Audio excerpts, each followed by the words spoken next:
आर्या और अयान दोनों ही एक सामान्य दोस्त की शादी में मिले थे। जब उनके दोस्त ने उन्हें मिलवाया तो वे एक दूसरे से तुरंत प्रभावित हुए। यह पहली मुलाकात थी, लेकिन दोनों ही अपने अपने क्षेत्रों में प्रसिद्ध थे। अखबारों और सोशल मीडिया पर उनके नाम और फोटो हमेशा छाए रहते थे। ऐसा लगता था कि एक दूसरे के बारे में जानने के लिए कुछ नया नहीं बचा था। अयान न सिर्फ एक बिजनेसमैन टाइकून था, बल्कि राजनीति में भी सक्रिय था। वहीं आर्या भी एक सफल व्यवसायी थी। उसकी खूबसूरती और आत्मविश्वास लोगों को तुरंत आकर्षित कर लेते थे। शादी के दौरान दोनों ने खूब मस्ती की और इस पहली मुलाकात में ही दिल में एक नई शुरुआत की मिठास लिए अपने अपने घर चले गए। आर्या सिर्फ देश में ही नहीं बल्कि विदेशों में भी अपने व्यापार का विस्तार कर रही थी। उसका नाम, शोहरत और खूबसूरती उसे एक आइकॉन बना चुके थे। अयान भी अब उससे और अधिक मिलने लगा। अयान का खुद का दिल भी उसके लिए धड़कने लगा था। आर्या के पति की मृत्यु के बाद वह खुद ही अकेलेपन से गुजर रही थी। उसके मन में फिर से किसी के साथ जुड़ने की ख्वाहिश जाग रही थी, कोई जो उसकी भावनाओं और ज़रूरतों को समझने सके।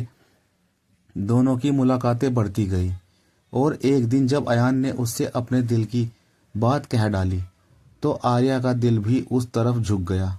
आर्या, अयान ने धीरे से कहा, हमारी जिंदगी के इस मोड़ पर मुझे लगता है कि शायद हमें एक दूसरे के लिए बनाया गया है। क्यों ना हम इसे एक नई शुरुआत दें। आर्या के लिए यह आसान नहीं था, लेकिन उसे अयान की बातों में सच्चाई और अपनापन महसूस हुआ। दोनों ने एक दूसरे के साथ जिंदगी का नया सफर शुरू करने का फैसला किया। कुछ महीनों बाद दोनों ने शादी की घोषणा की और अपने प्यार को दुनिया के सामने स्वीकारा। दोनों के हनीमून की तस्वीरें सोशल मीडिया पर वायरल हो गई। उनकी खुशियां देखने लायक थी। कुछ लोग उनकी दूसरी शादी पर टिप्पणी कर रहे थे, लेकिन उनकी मुस्कुराती तस्वीरों ने सबका दिल जीत लिया। समय बीतता गया। आर्या और अयान दोनों अपने अपने करियर में आगे बढ़ते रहे। 2 साल बाद आर्या ने एक बेटे को जन्म दिया। इस नन्हे मेहमान के आने से उनका परिवार पूरा हो गया था। लेकिन जैसे जैसे समय बीतता, आर्या ने अयान के व्यवहार में बदलाव महसूस करना शुरू किया। अब अयान धीरे धीरे आर्या से दूरियां बनाने लगा था। जहां पहले वह उसकी आंखों में देखते ही मुस्कुराता था, अब उसकी आंखों में एक अनजानी उदासी दिखती। आर्या ने सोचा कि शायद वह अपने काम के दबाव में है, लेकिन धीरे धीरे उसे एहसास हुआ कि बात कुछ और है। आर्या ने महसूस किया कि अयान के जीवन में कोई और आ चुका है। उसका दिल टूटने लगा, लेकिन वह अभी भी उसे खोना नहीं चाहती थी।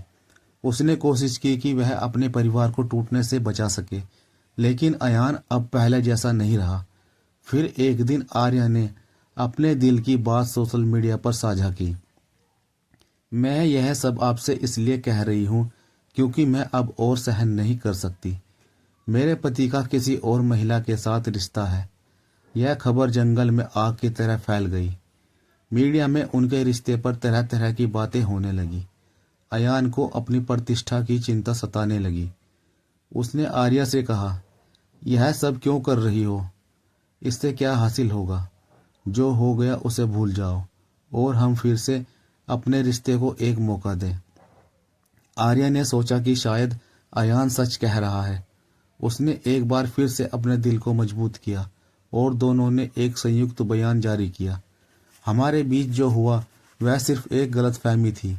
हम दोनों ने एक दूसरे के साथ बहुत खुश हैं, लेकिन आर्या के लिए यह सच्चाई नहीं थी। अयान की दुनिया अब उससे दूर जा चुकी थी और वह उसे वापस नहीं पा सकी। आखिरकार वह इस धोखे को और सह नहीं सकी और उसने अपने जीवन का अंत कर लिया। आर्या की मौत ने कई सवाल खड़े कर दिए। क्या यह एक पत्नी ने अपने पति के साथ इस तरह के विश्वासघात को सहन कर सकती है? दोस्तों, यह कहानी आपको पसंद आई हो तो चैनल को लाइक करिए, शेयर करिए और कमेंट करिए। धन्यवाद दोस्तों, थैंक यू।